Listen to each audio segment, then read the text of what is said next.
Cyber TV. Inilah saluran pemersatu bangsa yang menyatukan semua elemen, semua anak bangsa. Nggak ada lagi perbedaan karena kita penganut Bhinneka Tunggal Ika.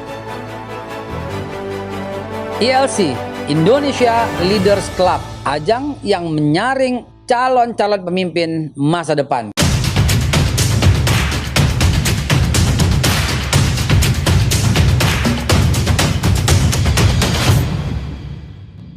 Assalamualaikum warahmatullahi wabarakatuh. Waalaikumsalam warahmatullahi wabarakatuh. Teman-teman dimanapun Anda berada, dari Aceh sampai Papua, ada 34 YouTube channel yang mengulang-ulang ini. Ada beberapa TV yang saya nggak bisa sebutkan lagi karena sering, ya teman-teman bisa lihat, udah banyak sekali. Dan dari lebih daripada 7 juta yang melihat acara ini, kali ini saya menampilkan seorang sangat senior, sangat diperhitungkan dalam ekonomi Indonesia, dan jasa pahalanya luar biasa. Jangan lupa teman-teman, pahala itu bukan cuma sholat, zakat, puasa, bukan. Tapi zakat emang penting, puasa emang penting, tapi salah satu pahala yang juga amal jariah terus adalah kebijakan ekonomi yang pernah beliau ambil, baik ketika menjadi Dirjen Pajak maupun menjadi Menteri Ekonomi. Dialah yang kita hormati Bapak Fuad Bawazir. Assalamualaikum Pak Fuad. Waalaikumsalam warahmatullahi wabarakatuh. Hadir juga karena kita perlu nih wartawan senior gitu loh, wartawan senior yang akhir-akhir ini menjadi viral terus. Apa yang ngomongin viral, galak juga. Dan dia bikin bukunya Jayel judulnya, Sri Mulyani Neolib Lo. Padahal kalau kita baca jelas tuh bukan Sri Mulyani tapi neolibnya itu lo. Nah, kejailan ini perlu kita tampilin. Dia adalah Bapak Edi Mulyadi. Jabatan resminya terakhir sebelum menjadi wartawan. Di wartawan udah lama. Dia adalah staf ahli dari Menko Maritim. Gitu ya. Hadir juga di samping saya ya, yang udah kita kenal, tokoh Betawi kita, Bapak Ridwan Saidi. Kita akan dengar ntar dari sisi budayanya kayak apa ya. Teman-teman sekalian, apa topik kita hari ini? Jangan lupa, Cyber TV itu adalah saluran pemersatu bangsa. Kita undang semua dan kita udah lupakan soal perbedaan perpecahan di antara kita yang pernah terjadi. Dan tahun 2019 lalu hendaklah menjadi pelajaran, jangan sampai terjadi di tahun 2024 atau nggak akan terjadi lagi pada tahun-tahun mendatang. Karena ternyata bangsa kita belum siap menerima perbedaan yang sangat mencolok itu. Maka baiknya kita persiapkan diri dengan memperbaiki ilmu pengetahuan. Hari ini kita dengar kabar Bapak Presiden Jokowi digadang-gadang. Mungkin juga Pak Presidennya mau atau nggak mau kita juga belum tahu. Tapi kata-katanya beliau sering mengatakan nggak bersedia.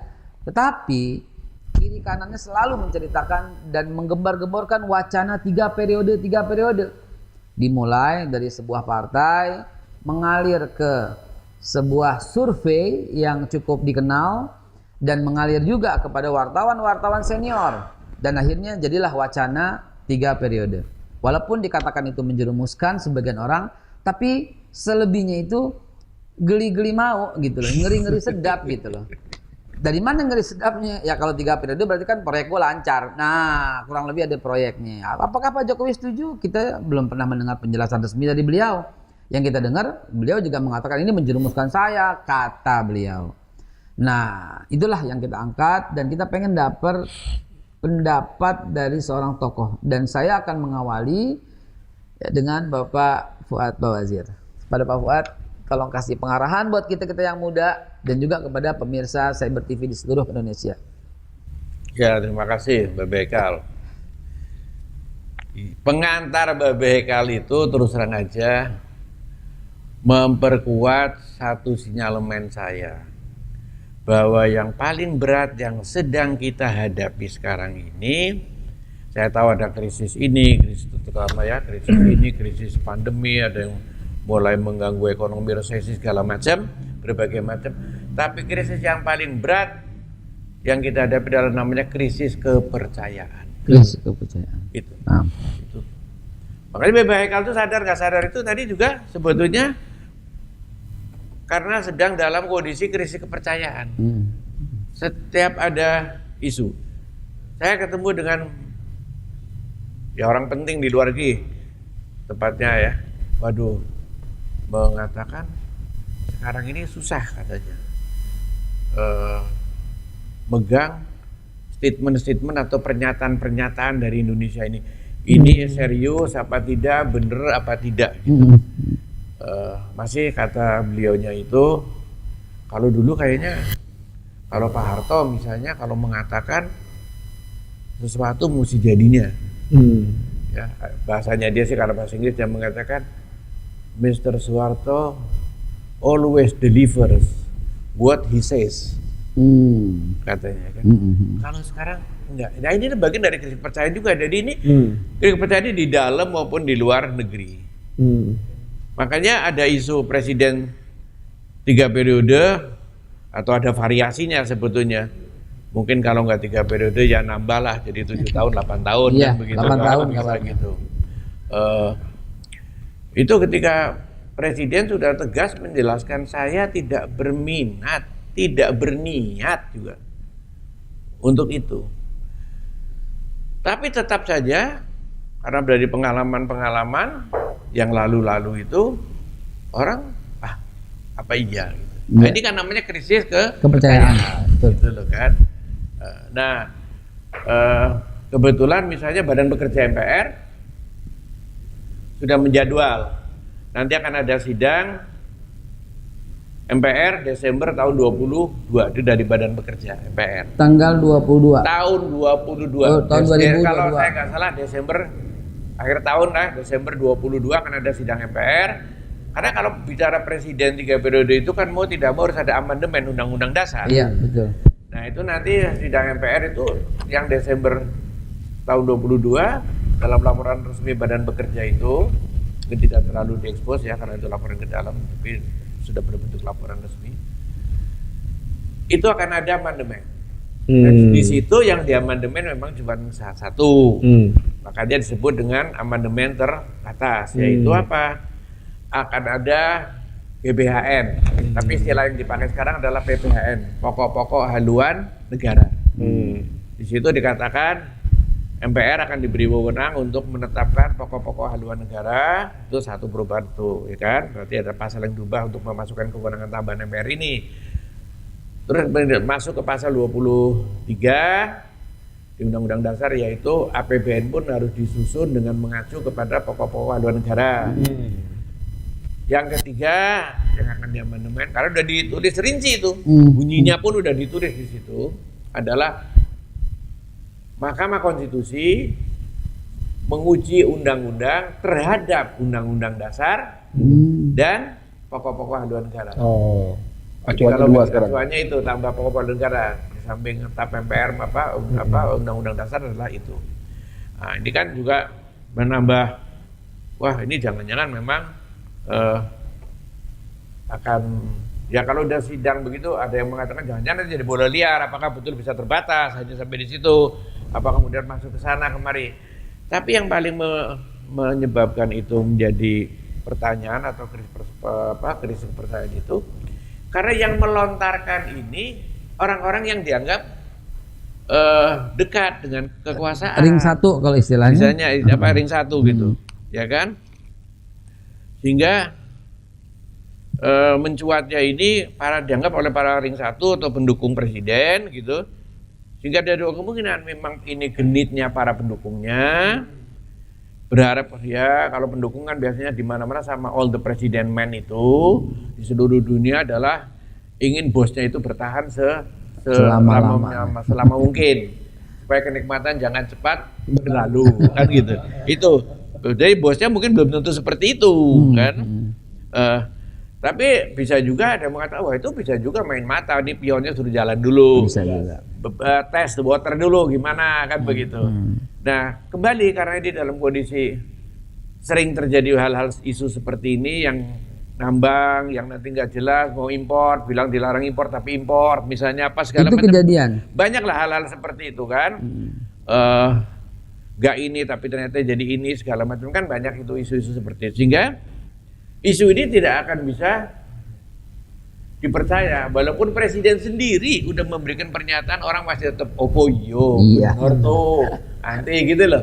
Ini pengalaman kan Pak Fuad? Iya, dari pengalaman gitu kan. Minggu lalu Pak Presiden mengatakan benci impor. 2 minggu lalu, tapi ternyata masuk.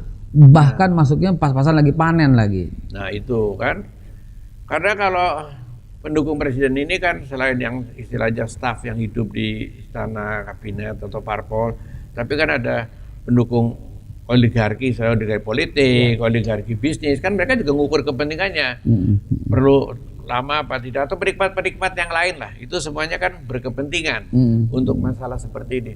Wah kalau nanti ganti, nanti kayak zaman dulu tuh, dulu yang menikmati zamannya presiden ini, kelompok ini, begitu ganti, wah kita tersingkir, ya kan, sekitarnya. Jadi wajar saja yang sekarang berjuang mati-matian, karena saya sekarang lagi jadi penikmat, jangan bos saya ini ganti dulu. Maka berupaya, gitu kan, supaya bisa bertahan. Nah, sepanjang krisis kepercayaan ini, terus terang aja sudah meluas lah terus terang kalau saya ngelihat itu, maka isu seperti ini akan tetap hidup, akan on air terus. Dipertahankan, Ya kan? diangkat terus yang baru-baru. Akan tetap on air karena orang apa iya, apalagi itu tadi saya bilang nanti akan ada sidang MPR, akan ada amandemen, jangan-jangan nanti di situ. Ya wajar-wajar saja. Ya. Lain kalau sudah itu tadi, sudah kalau orang mengatakan A pasti A. Ini kan di sini yang namanya politik. Iya. Politiknya kata istilahnya lidah tidak bertulang. Bisa nanti jangan iya nggak jadi. Kalau politik kan argumentasi iya karena ini misalnya ya, kalau orang jadi ketua umum partai misalnya, ataupun ormas bilang ya banyak tugas yang belum selesai atau banyak orang-orang sekitar ini. Tadi saya ceritain sedikit mengenai Pak Harto. Pak Harto itu jujur saya tahu sudah ingin betul, maaf setelah Ibu Tin itu meninggal, Pak Harto saya melihat yang saya tangkap, kalau salah Allahyarham ya saya mohon maaf, tapi ya saya yakin apa yang saya katakan itu begitu. Sudah ingin mundur. Ya kan? Sebelum Krismon malah sudah ingin mundur, sudahlah. Saya udah top tua, ompong, peot, segala macam kan. Tapi kan saya tahu bapak ini ya datang, Pak. Bapak jangan tinggal gelanggang colong pelayu dong. Masa lagi ada Krismon Bapak mau lari, beresin dulu dong. Wah, kan seperti panggilan seorang purnawirawan jenderal kayak terpanggil kan, disodok begitu kan. Wah, masing-masing berhasil tujuh. Enggak Pak, ini rakyat masih menginginkan segala macam lah argumentasi. Akhirnya ya itu karena orang-orang itu kan sering punya kepentingan masing-masing. Iya. Ada yang berharap pengen jadi wakilnya, macam-macam lah pokoknya gitu. Akhirnya ya kejadian seperti itu. Jadi ada aja lah alasan yang bisa orang itu mengubah ya, karena berbagai macam alasan dalam politik, tugas belum selesai, ada masalah yang sedang ditantang, sekarang ada krisis, ini ada itu gampang mengubah. Ini memperpanjang juga cerita krisis kepercayaan. Akan panjang negeri kepercayaan ini. Apa saja itu orang bertanya, apa iya benar tuh begitu gitu loh. Nah, ya itulah. Jadi isu ini jawaban presiden menurut saya tidak akan menjawab itu. Tidak akan menjawab. Itu kata kuncinya. Karena sudah berkali-kali lidah tak bertulang. Sudah berkali-kali tidak ada teman abadi dalam politik, tidak ada musuh abadi, yang ada kepentingan abadi. Dan kalau menyimpulkan sedikit apa yang disampaikan Pak Fuad adalah kayaknya bakal jadi. Kalau jadi, kira-kira apa yang terjadi dari sisi ekonomi dan perpolitikan. Tapi saya mau pindah dulu ke Pak Ridwan Saidi setelah pesan-pesan berikut ini.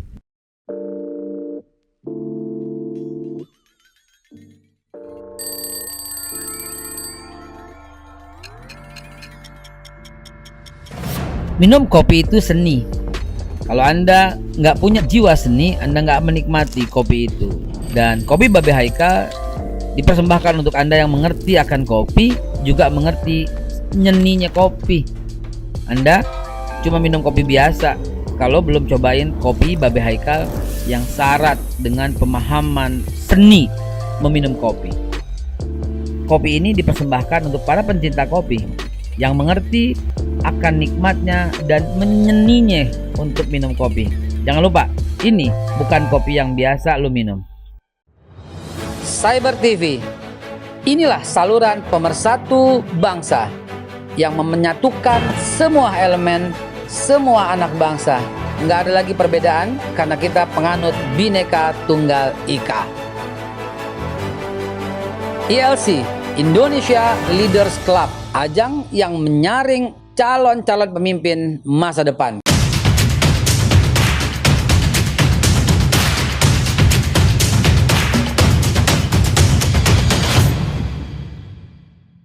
Babe, bagaimana cerita tentang wacana presiden 3 periode? Walaupun udah ditolak, tapi kan kita tahu negara kita kadang-kadang konstitusinya bisa berubah-ubah. Kita susah ya untuk memprediksi 3 periode atau 2,5 atau 2 seperempat periode, susah. 2 seperempat. Bisa 2 seperempat ya kan?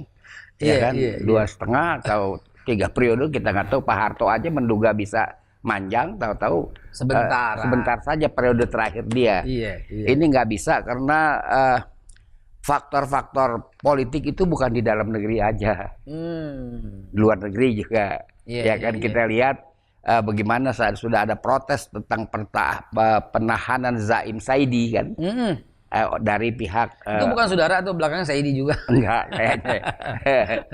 Apa namanya, dari pihak internasional ya, melalui bibirnya orang Malaysia.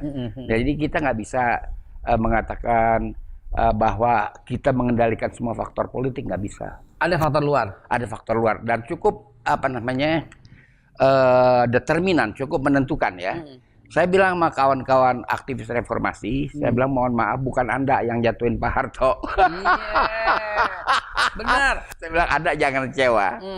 Pada tanggal 20 Mei 1998 pukul 11 malam waktu Indonesia Barat, Menlu pada waktu itu Amerika Serikat Madeleine Albright menelpon Pak Harto. Besok paginya dia setor tuh, dia balikin tuh mandat dia, Pak Harto. Tanggal 21 Mei-nya kan.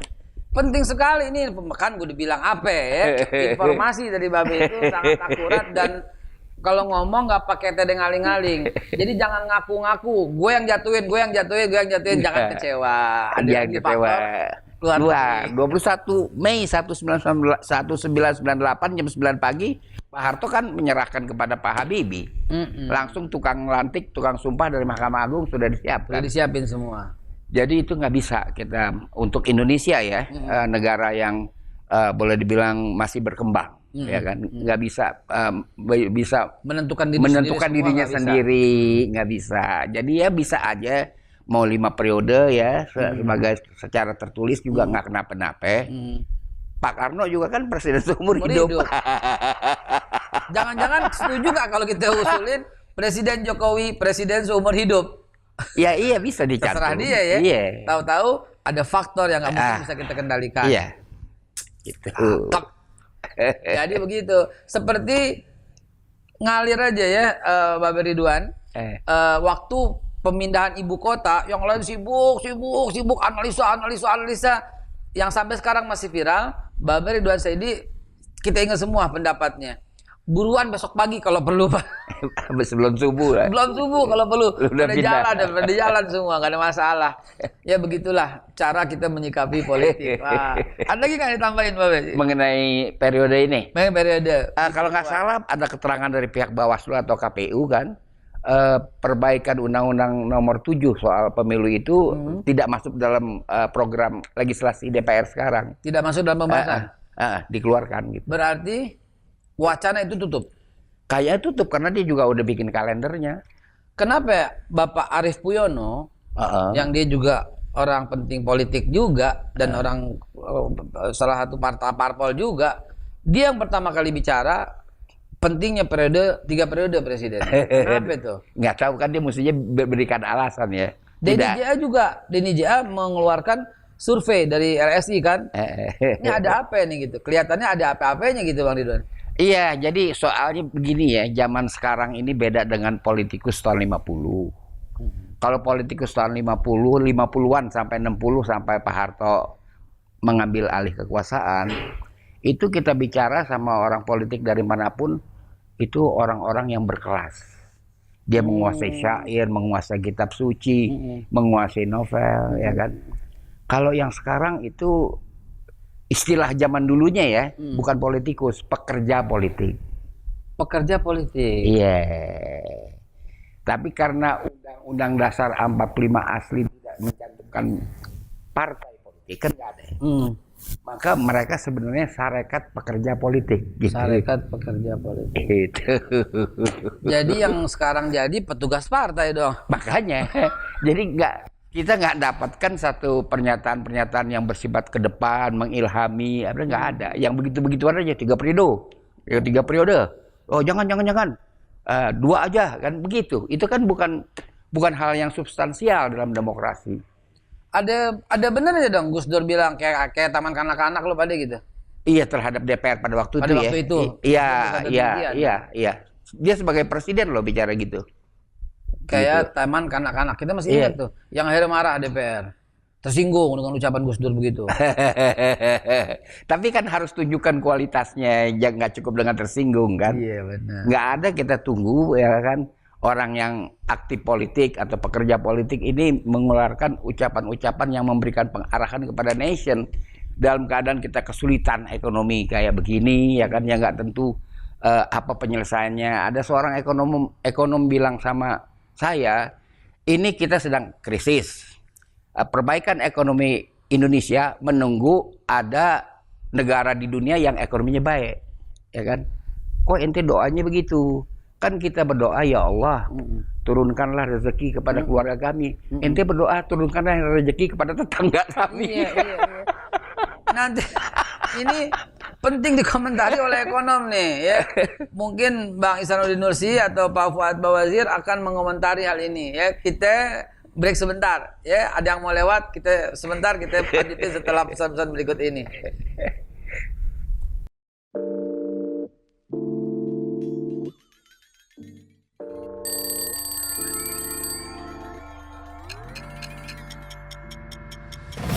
Minum kopi itu seni.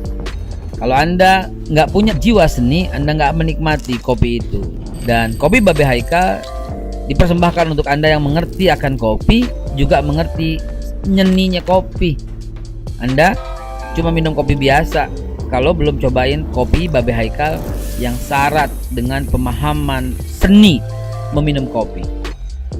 Kopi ini dipersembahkan untuk para pencinta kopi yang mengerti akan nikmatnya dan menyeninya untuk minum kopi. Jangan lupa, ini bukan kopi yang biasa lu minum. Cyber TV. Inilah saluran pemersatu bangsa yang menyatukan semua elemen, semua anak bangsa.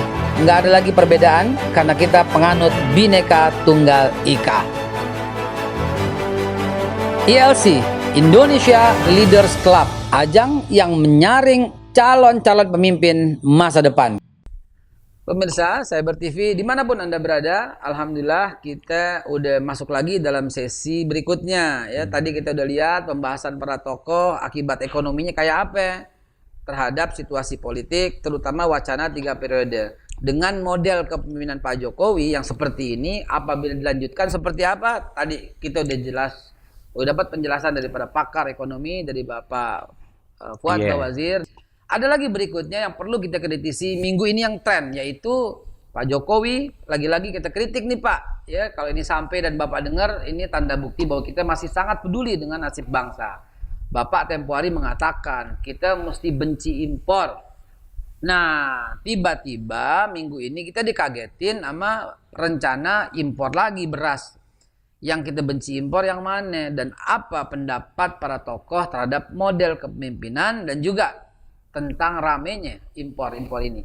Saya tetap berkata lebih awal ke Babe Ridwan karena Babe Ridwan menguasai berbagai macam multidisiplin ilmu, termasuk soal yang dimaksud benci impor tuh bagaimana ceritanya. Begitu Babe. Iya, beliau itu tidak suka lagi dengan barang-barang impor.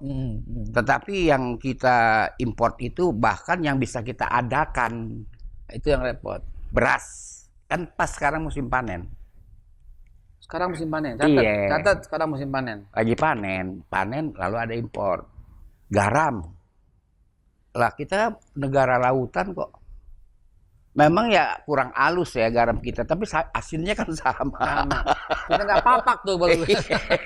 Kita taruh di makanan. Jadi kayak apa, garam buatan kita tuh kayak batu es diracik.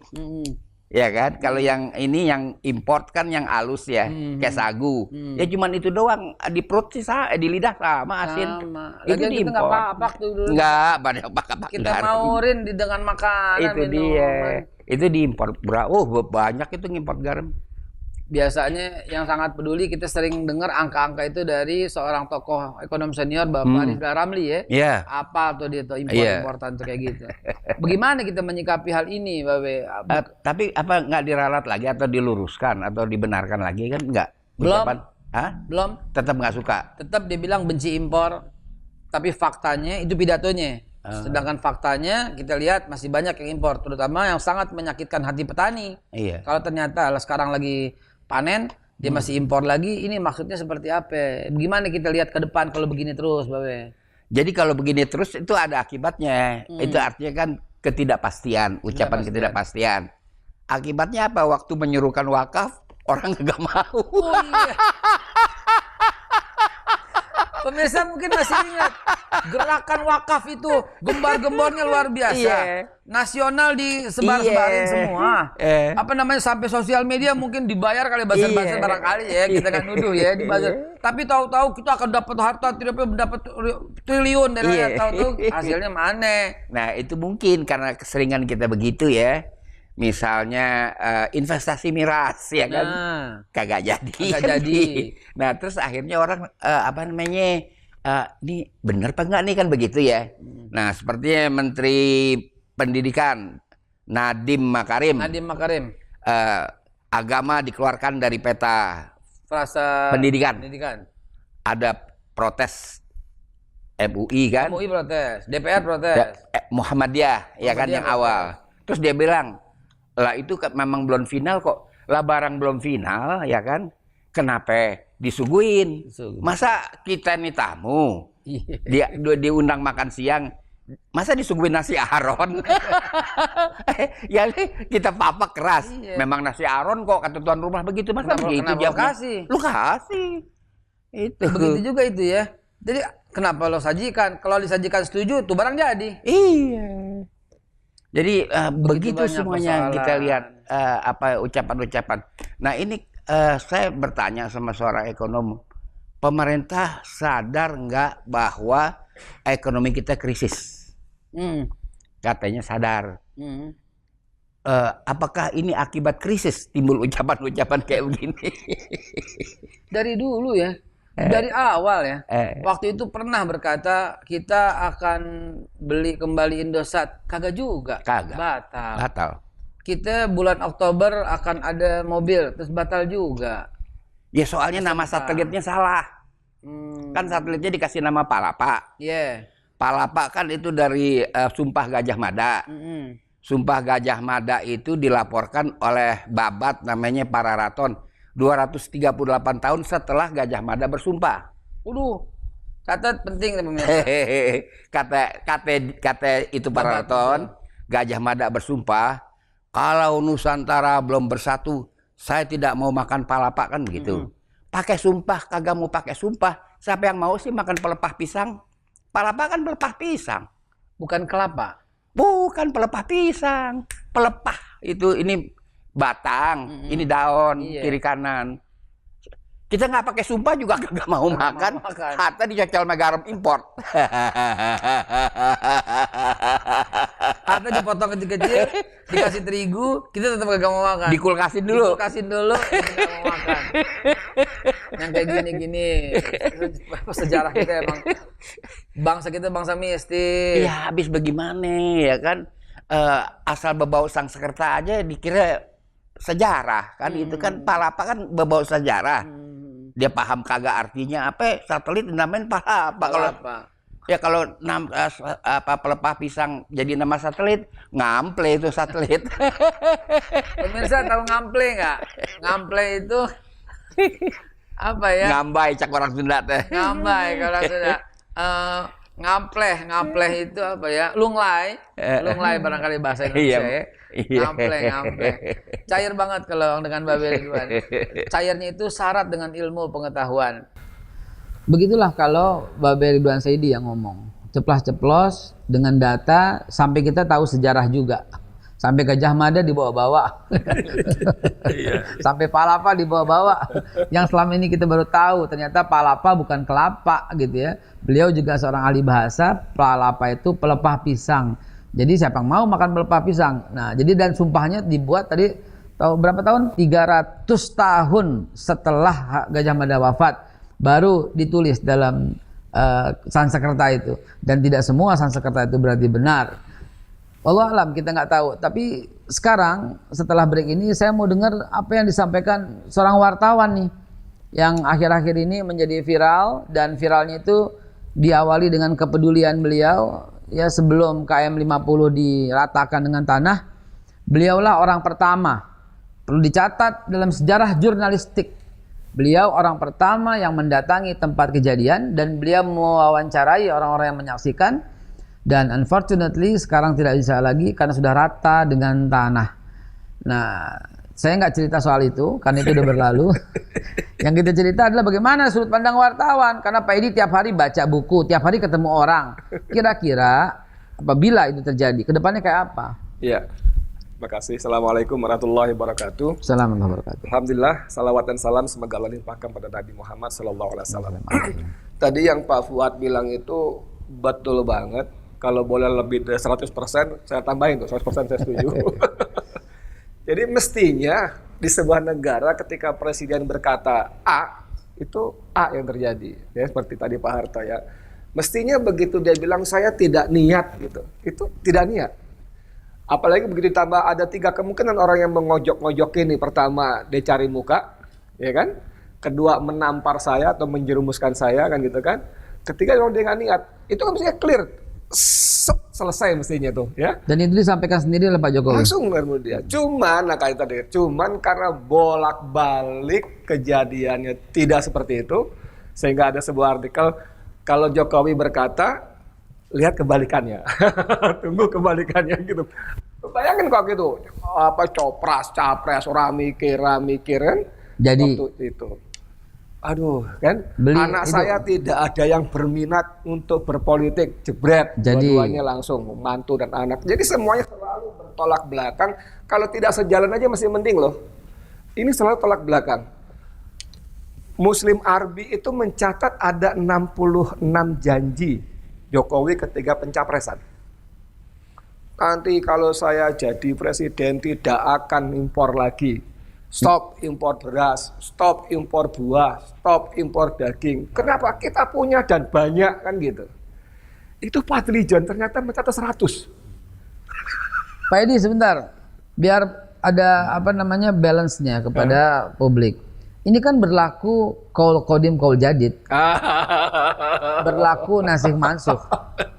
Dulu waktu bicara seperti itu memang kondisinya begitu. Tapi sekarang kalau nggak impor banyak orang kelaparan maka impor. Kira-kira bagaimana pendapat? Kalau impor itu apa yang disampaikan Buas itu sudah dahsyat luar biasa. Buas itu mengatakan bahwa dia sebentar biar pemirsa tahu Buas itu Bapak Budi Waseso. Kita biasa Buas Budi Waseso di Rutnya Bulog. Itu angka-angkanya mengerikan sekali bagaimana dia di gudang dia itu masih banyak beras sisa impor zaman Enggar. Tahun 18 sisa impor tahun 18. Zaman Enggar Lukito yang yang sempat sisa perang beras tahun 2018. Ya, itu istilah teknisnya mengalami penurunan mutu dan itu jumlahnya ratusan ribu ton. Kalau itu diimpor lagi, katanya akhirnya Buas agak ngalah, Budi Waseso agak ngalah. Oke, impor lagi nggak apa-apa, asal ini ada yang nampung. Nah, ada yang keluar. Karena kalau nggak keluar ini repot. Jadi kalau menurut kata Budi Waseso bukan cuma urusan cari duitnya untuk mengimpor karena memang ada yang bayarin. Yang semua orang paham, saya kira Pak Fuad sebagai mantan birokrat khususnya Menteri Keuangan pasti juga paham ada apa sesungguhnya di balik impor itu. Rizal Ramli, Faisal Basri itu udah ngomong tuh rente. Rente semua rente, ada rente. Kita mau sebut salah satu pejabat yang sekarang jadi menteri pun menjadi kaya raya besar dari rente beras awal-awalnya. Jangan lupa Pak Edi, minggu lalu Presiden Jokowi juga mengatakan ini ada yang mencari keuntungan dari impor. Itu beliau juga yang katakan loh. Iya, betul, betul. Jadi dengan ucapan seperti itu kan mestinya juga Presiden bisa nggak usah impor. Kepada Lutfi misalnya Menteri Perdagangan. Lutfi nggak usah impor. Apalagi datanya Bulog ini masih banyak ratusan ribu ton beras yang menurut istilah teknisnya mengalami penurunan mutu. Itu pun tertolong ketika waktu ada BLT itu, yang bukan BLT, masih bansos-bansos itu dikeluarkan sebagian. Tapi begitu ada BLT menjadi uang tunai, kata Buas kami kehilangan pangsa pasar. Dan itu kalau diteruskan, ditambah masuk lagi, nggak ketemu. Jadi bang impor. Jadi impor itu merente. Nah maksud dalam konteks ini harusnya begitu Presiden mengatakan begitu berhenti. Bayangkan jangankan kita rakyat Indonesia yang terpencil yang di mana-mana, menterinya saja yang jelas-jelas dalam konstitusi kita disebut menteri itu adalah pembantu presiden. Itu bisa, tanda kutip ya, nggak peduli omongan presiden. Presiden bilang jangan impor, dia impor. Dan itu tetap berlangsung. Nah, Anda bisa bayangkan kepemimpinan modal apa kayak begitu. Jadi Pak Edi mau bilang, walaupun Pak Presiden tidak mau 3 periode, karena topik kita itu, tetap orang-orang di sekitarnya akan mengusahakan itu. Tadi Pak Fuad tuh bicara bagus banget. Jadi ini kombinasi antara kepentingan yang bersangkutan dengan orang-orang sekeliling. Saya pernah nebeng kekuasaan, tidak berkuasa seperti Pak Fuad. Saya nebeng sebentar aja, cuma 11 bulan. Itu saya tahu bagaimana dahsyatnya birokrasi, bagaimana terbatasnya gaji, tapi dengan kewenangan yang sangat besar itu peluangnya dahsyat sekali. Saya nyoba nebeng doang loh. Nebeng di kartu nama saya ada lambang logo Burung Garuda. Saya pakai mobil merah, plat merah. Itu luar biasa, dahsyat. Jadi benar kata Pak Fuad tadi, begitu Pak Harto sudah tahun sekian mau lengser, ada datang Bapak rakyat masih membutuhkan. Saya ingat Harmoko waktu itu di televisi mengatakan Bapak sekian puluh persen dapat sekian persen rakyat memilih Bapak, itu masih disebut angkanya 87,3% kalau nggak salah bisa begitu. Ini mereka punya kepentingan. Nah, ditambah kepentingan yang bersangkutan, ditambah lagi dengan track record yang semacam tadi, Pak katanya mau nyapres, copras, tapres, orang mikir, jebret kan gitu loh. Kalau orang tuh bilang manusia itu dipegang mulutnya, kata-katanya. Dunia bisnis, my word is my bond. Ya kan gitu kan, pegang omongan gue, kan gitu. Saya ingat kalau begitu, dosen saya pada waktu itu di Pasca Sarjana ITB ya, Bapak Wimar Witular.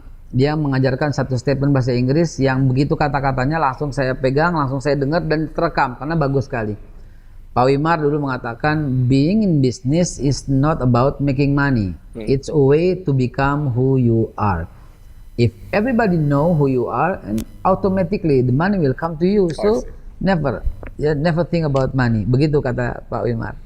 Teman-teman sekalian, belum keluar Pak Edi yang sebenarnya karena beliau belum lama dipanggil barangkali, jadi dia agak ngerem sedikit perkataannya. Dan juga terima kasih, remnya ini juga kepentingan juga buat sahabat TV. Kita beri sejenak, kita rehat sejenak.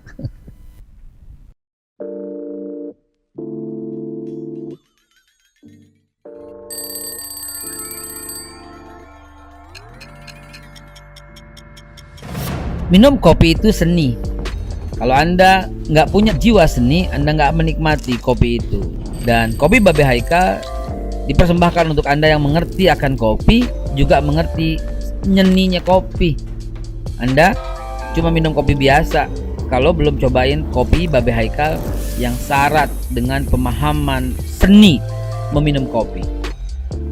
Kopi ini dipersembahkan untuk para pencinta kopi yang mengerti akan nikmatnya dan menyeninya untuk minum kopi.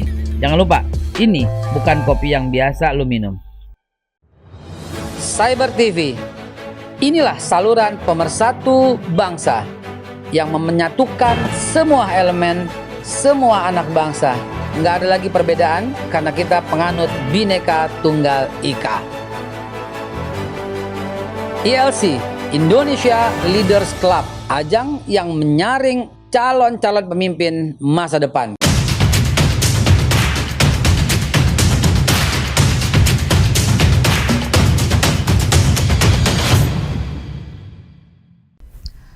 Teman-teman sekalian, kita sudah masuk menjelang akhir. Tapi ada satu ganjalan sedikit tentang apa yang dinyatakan Pak Edi Mulyadi lebih banyak kepada beras nih. Dan biar rakyat mengetahui, saya mau kembali ke Pak Fuad Bawazir tentang apa yang disampaikan Pak Edi itu. Apa yang dimaksud dengan rente? Terus kenapa orang jadi minat banget semuanya gitu loh. Kenapa Pak Jokowi diabaikan gitu loh. Kenapa tetap impor gitu loh. Bahkan di salah satu tulisannya di sini, Menteri Keuangan pun membantah Presiden. Gimana Pak Fuad? Tolong dijelasin sedikit biar rakyat mendengar dan menjelaskan. Ini penyakit memang ya. Dari dulu para petinggi negeri dari pemerintah ke pemerintah itu senangnya impor. Makanya nggak mandiri-mandiri. Karena kalau import ini dapat rentenya itu besar gelondongan. Yang terima itu 1-2 orang aja. Misalnya penguasa yang bisa memutuskan impor. Nanti siapa yang ditunjuk melakukan pengusahanya ataupun siapa yang disuruh mengimpor. Katakanlah 1 juta ton beras misalnya, maka dapat $20 per ton, gitu kan? Kan dapat $20 juta. Seketika kan? 20 juta kali 14.000. Seketika itu kalau 1 juta, kalau 2 juta ya tinggal kali 280 miliar, 2,8 triliun. Nah, dapat duit gede. Tapi kalau misalnya itu bisa beli di dalam negeri, belinya kan bagus kepada petani. Ya. Petani paling nggak menikmati lah. Ya. Ya, Bulog beli dari petani-petani misalnya. Tapi yang beli itu kan dari seluruh gudang-gudang atau lumbung-lumbung beras seluruh Indonesia. Ya. Yang beli mungkin kadolok dari istilahnya dari Sabang Merauke ibaratnya kan beli kan. Ya. Jadi kalaupun ada komisi, ada rentenya itu berjamaah menyebar. Kadolok merata, kecil-kecil gitu. Kecil-kecil. Nah itu. Tapi tetap lebih bagus karena selain merata, itu petani terserap produknya kan. Iya. Deal bagus uangnya di sini dalam negeri. Nah ini kalau impor tuh tadi penguasa, wah dapat sekaligus. Karena itu penyakit import ini benar kalau presiden itu memerangi import yang tidak penting-penting. Harusnya Begitu karena itu nanti udah berhasil murah dijual sini bisa lebih mahal. Nanti itu baru keuntungan ekstra rente yang dari komisi penjualan. Nah, sama aja dengan gula nanti di dalam negeri juga begitu lagi dan seterusnya gitu. Karena itu impor tuh menjadi momok bagi rakyat, tapi itu pejabat memang ada banyak kecenderungan. Dan jujur dari pemerintah ke pemerintah itu cenderungan seperti itu. Pokoknya komisinya pelak itu dari luar negeri itu udah diatur. Yang dari luar negeri memang nggak peduli, yang penting barang saya laku, harga sekian dia mau nambahin berapanya terserah lu yang mau bayar. Iya. Gitu. Jadi gini, Babe, soal impor beras ini memang betul-betul menurut saya kejahatannya double. Double pertama dia korup. Karena yang bayarkan APBN, uang kita, uang rakyat. Harganya dia harusnya kalau di $20 aja kita bisa hemat, berarti kita negara hemat $20 juta mestinya. Tapi karena jadi markup buat mereka dan gerombolannya. Tapi kejahatan yang tidak kalah mengerikannya sekali adalah bahwa itu dilakukan justru biasa. Ini terulang-ulang. Saya nggak ngerti kenapa terulang-ulang. Saat menjelang panen raya. Dirut Bulog itu Budi Waseso itu mengatakan baru ada keputusan akan impor. Itu harga di tingkat petani langsung terjun. Iya. Kita baca berita bagaimana petani sekarang udah mulai panen itu harga gabahnya cuma 1.400 per kilogram. Sadis. Padahal pada harga normal itu bisa 3.600. Itu dahsyat luar biasa. Itu kekejaman yang luar biasa. Saya jadi terpancing bukan mengarahkan ke 3 periode, akhirnya ke impor juga. Loh, sampah aja dimasukin kemari. Iya betul. Pacul aja kita impor dari Cina. Paku aja kita impor. Jadi semua kita bisa bayangkan impor. nggak ketika petani biaya produksinya mahal, pupuk bersubsidinya entah kemana, siapa menikmati ya, mereka tetap bayar mahal. Begitu mereka mau sedikit lega memetik hasil panen, jebret harga terjun. Coba aja presiden bikin keputusan hak impor beras khusus diberikan kepada misalnya Menteri Pertanian, ya kan? Nggak ada impor beras. Nggak ada impor beras. Begitu kayak Menteri Pertanian, tapi Menteri Pertanian lu tanggung jawab loh kalau ada kekurangan di pasar. Kawal betul dengan Bulog kawal, ya kan? Apa nanti gangguan dari orang-orang yang itu bisa saja ada gangguan orang yang impor kesel. Wah tapi dikawal, kan bisa minta bantuan polisi juga untuk ngawal. Saya kira impor nggak ada. Kemarin pernyataan, kalau saya nggak salah baca, rektor IPB ya, Si Arif Satria mengatakan nggak usah impor pasti cukup. Berapa hari yang lalu saya baca lah di medsos begitu. Jangankan. Jadi diganti aja kewenangannya itu. Jangankan beras, kol aja mesti ngedatangin dari Vietnam dengan harga 300 perak. Bagaimana petani kol kita di daerah Jawa Tengah? Bagaimana dengan tembakau?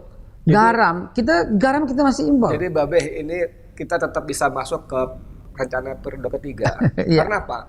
Kalau saya ditanya, lu setuju nggak? Gua nggak setuju banget. Kenapa? Kenapa? 2 periode aja kita udah susah kayak begini, Bos.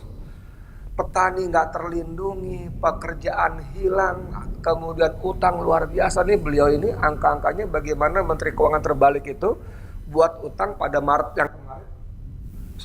Mei itu bikin utang tenor 10 tahun dengan bunga 7,85%. Itu gila loh. Rating kita itu di atas agak sedikit rumit ya. Filipina, Thailand, satu lagi Myanmar. Tapi pada beda hari itu Filipina bisa jual utang, surat utang dengan 3,5%. Singapura 0,9%. Kita 7,85%. Kemudian Menteri Keuangan mengatakan ini bukti investor percaya kepada kita. Gila loh. Pembodohan luar biasa. percaya karena Dan ini terjadi. tinggi. Jadi utang kita yang sekarang 6.000 triliun lebih itu dengan bunga sangat mahal itu kita setahun mengalokasikan pembayaran cicilan pokok dan bunga utang itu lebih dari 800 triliun. Itu 30% dari APBN kita yang kalau kita pompakan untuk kehidupan ekonomi dalam negeri, membeli beras petani, menolong UMKM, di ekonomi kita benar-benar meroket, bukan meroket begini. Nah, Anda bisa bayangkan kedua periode seperti ini, belum lagi KKN-nya, anak saya tidak berminat untuk menjadi politik dan sebagainya, tahu-tahu dengan segala cara jadi, kerusakannya, mafsadahnya luar biasa. Tapi yang kita dengar baru dari PKS-nya aja yang bersuara, partai-partai lain yang belum suara. Kalau begitu, apakah betulan bahwa Pak Presiden Jokowi akan betul-betul menjadi 3 periode? Closing statement berikut akan menyimpulkannya. Kita rehat sejenak.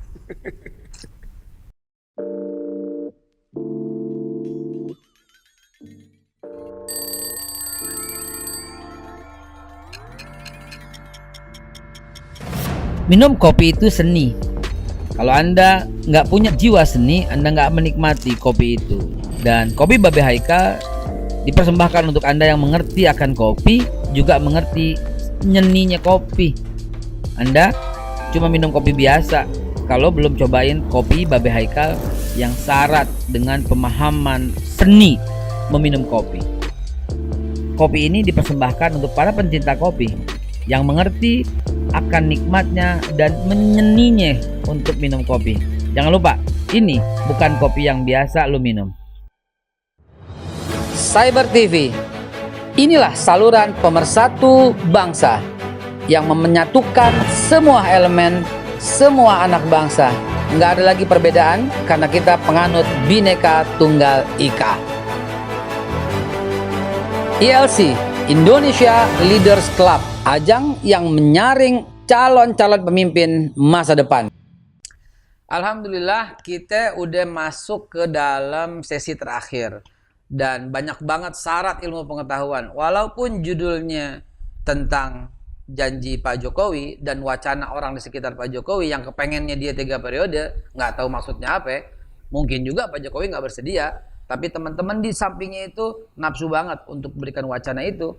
Tapi kita dengar tadi, bahkan kita jadi tahu tentang palapa, kita tahu tentang Gajah Mada, dan syarat banget ilmu pengetahuan yang ada. Pak Ridwan Saidi seperti kamus berjalan bagi sejarah Indonesia. Tadi nyinggung juga, maaf mesti saya katakan arogansi Bapak Nadiem Makarim yang saya hormati. Saya pakai arogansi tapi saya hormati. Artinya ini kritik yang membangun ya. Arogansi Bapak Nadiem Makarim yang tak mempedulikan himbauan dari Muhammadiyah, dari organisasi lain juga, termasuk dari MUI, termasuk dari DPR, tetap aja digulirkan. Yang akhirnya katanya cuman belum jadi kan makan nasi aron kalau kata orang Betawi. Iya. Kayak nasi aron. Nasi aron. Nah, dalam closing statement ini kita perlu arahan bersifat himbauan apa yang mesti kita lakukan sebagai rakyat terhadap bangsa kita. Kita semua cinta mati dengan NKRI. Kita nggak bakal kemana-manain. Dibelah dada kita adanya merah putih sama NKRI. Iya. Namun kritik-kritik yang kita sampaikan adalah himbauan untuk perbaikan. Iya. Nah, apa yang mesti kita sampaikan? Iya, pertama saya mengharapkan pihak pemerintah itu konsekuen ya. Nggak apa-apa dia punya sikap benci barang impor. Mestinya kayak Bung Karno. Stop import film Hollywood. Nggak ada film Hollywood. Zaman itu berhenti total. Habis total. Terpaksa kita nonton film Cina. Oh. Nah, film Cina itu Nekolim kalah terus. Kalah terus. Nekolim tuh tolol, pakai jas, mukanya nggak tolol. Kalah terus. Nah, sekarang kan dia dikepung Nekolim laut Cina Selatan. Bisa begitu sejarah Itu berulang. dia. Sahabat kita nonton film Cina, mesti Nekolim dikajak tolol. Nah, sekarang dia dikepung. Sejarah yang berulang dan dari zaman dulu kita nonton filmnya sekarang berbalik dan kenyataannya menjadi berbalik. Iya. Makanya itulah kita konsisten, apapun pendirian yang diambil harus dipertimbangkan. Pertimbangkan masak-masak, kalau memang stop import, stop sudah. Gunakan apa yang ada dalam negeri begitu. Ya, apapun alasan yang tidak diutarakan ya. Misalnya memang kita orang Betawi bilang lagi bokeh. Lagi bokeh. Habis. Lagi bokeh habis ya kan. Oke lah, kita paham kita lagi bokeh. Tapi konsekuen dengan sikap yang diambil. Saya kira itu kalau buat saya. Itu paling penting. Iya. Kalau bagi rakyat, apa yang mesti kita lakukan? Nah, bagi rakyat kita ini mempunyai ketahanan yang tinggi ya. Zaman Jepang itu dia hadapin yang itu waktu kita makan keong racun. Kalau keong racun sekarang olahannya bagus menjadi escargot kan, restoran Perancis. Kalau zaman dulu keong racun dia masih nemplok direbus. Zaman Jepang, biji sengon dihajar. Iya. Tapi ketahanannya hebat rakyat. Tapi giliran dia bangkit untuk membela kemerdekaan, dia bangkit. Jadi kita jangan anggap enteng dengan rakyat Indonesia, ya kan? Dia sepertinya santai, bercanda-bercanda dan sebagainya. Tapi ada masanya dia merasa ini panggilan. Wah, luar biasa ya rakyat kita. Begitu saya kira. Begitu ya. Teman-teman, apa yang beliau sampaikan ini ada di dokumen WikiLeaks ya namanya ya. Amerika membocorkan atau terbocorkan kita nggak tahu satu dokumen WikiLeaks yang memperingatkan Cina, RRC dalam hal ini ya, negara sono ya, diperingatkan jangan gegabah terhadap rakyat Indonesia yang kelihatannya diam. Karena mereka jiwanya itu pejuang dan bisa jadi kalau macam-macam dengan negara Indonesia bisa jadi ini kuburan bagi tentara Anda. Iya, saya kira iya benar itu. Benar ya? Benar begitu. Jadi jangan dientengin lah rakyat Indonesia. Memang sekarang dia ketawa-ketawa. Ya kan kalau nge WA yang kocak-kocak Dia belum bahasanya. marah. Dia belum marah. Begitu marah, hati-hati. Teman-teman sekalian, kita udah masuk kepada closing statement dari masing-masing narasumber. Pertama tadi kita dengerin dari Pak Ridwan Saidi dan juga kita udah dengarkan dari Pak Abu Bakar Al-Habsyi. Sekarang sebelum dari saya closing, saya mau dengar biar Pak Edi dulu karena tadi diawali oleh Pak Fuad dan akan diakhiri oleh Pak Fuad. Pak Edi, closing statement. Jadi begini, seperti kata Pak Fuad tadi bahwa ini memang banyak kepentingan selain yang bersangkutan, kepentingan partai, orang-orang sekitar dan sebagainya. Kalau untuk orang-orang sekitar yang menikmati dari suasana seperti ini, kalau bisa jangan 3 periode, 7 periode pun nggak apa-apa gitu loh. Atau kita usulkan sekaligus presiden seumur hidup bagaimana? Tapi begini, buat kita yang masih waras ya, please banget sayangilah buat ini. Maksud saya kepada para penguasa yang sekarang duduk di atas. Waras politik ya Pak Edi ya? Waras politik, punya waras hati politik. nurani gitu ya maksud saya ya. Please lah, kasihani kami rakyat Indonesia, bapak-bapak yang terhormat ya, atau yang gila hormat, saya nggak tahu deh kalimat lebih tepatnya. Nah, kasihani kami, kalian terlalu banyak membuat kerusakan. Kalau kalian berkuasa lebih lama lagi, mengerikan sekali. Itu aja deh statement saya closingnya. Terima kasih. Pak Edi itu kadang-kadang diundang sebagai ustadz. Jadi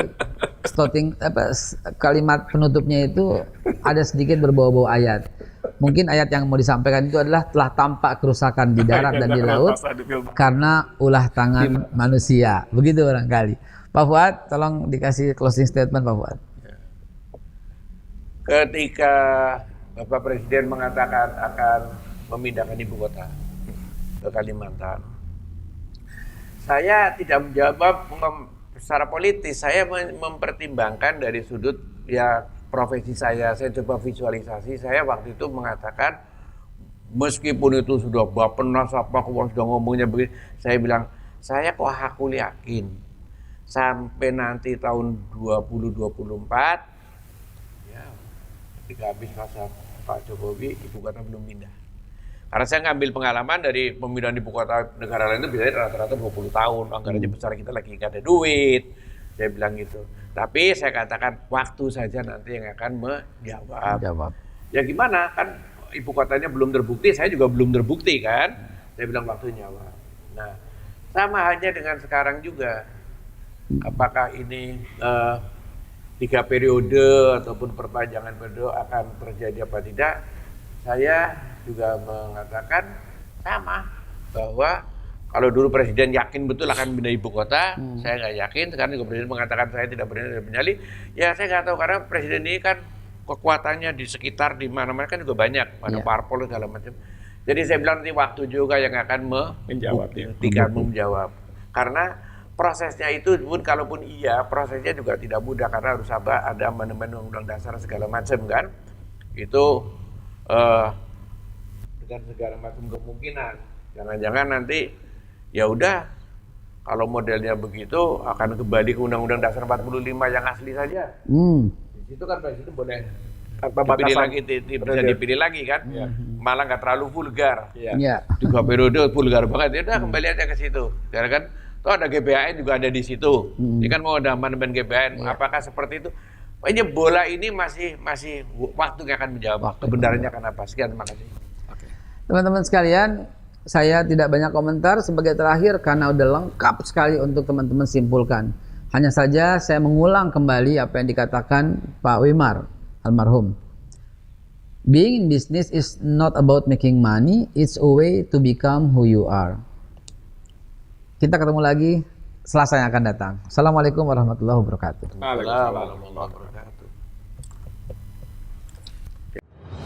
Cyber TV.